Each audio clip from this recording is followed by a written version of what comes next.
na mai tha in pak na na mai tha le ringum chu na mu thei ta alut na chu lungman tam hai nekin an sang deya na mai ringum cha pasal ta ding in lalukhum ana var takin thuar khila alei chu lunga se nan asipa na mai var chan in cha bola apasal lungril chu ama chun angam pa to lai chun apasal chu hrit ana khotlang upa hai laya athung lai khom chun a in sung ta dinga lampui hai chu thatakin a ena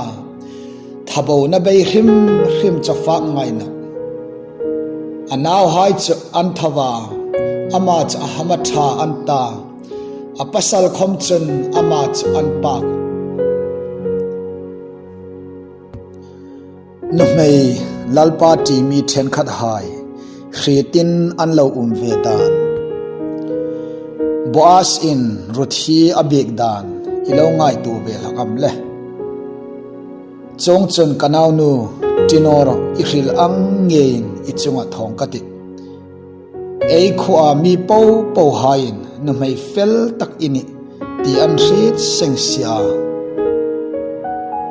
nang te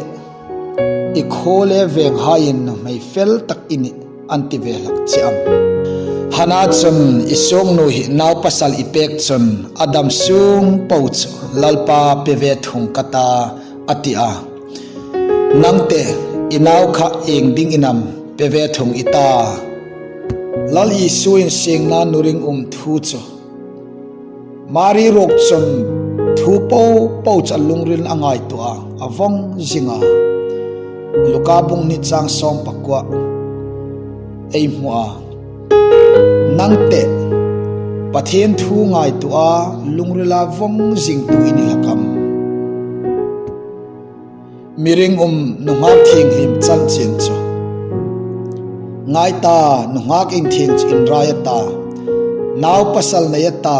a ming dingin Immanuel sakanti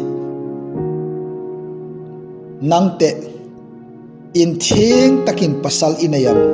in thing takin in rayam mel tha hit dep lo mei ani amiro khacho na mei lalpa ti tu chu amach in pakin umati thubar bungsom thum pakhat chang som thuma kalomi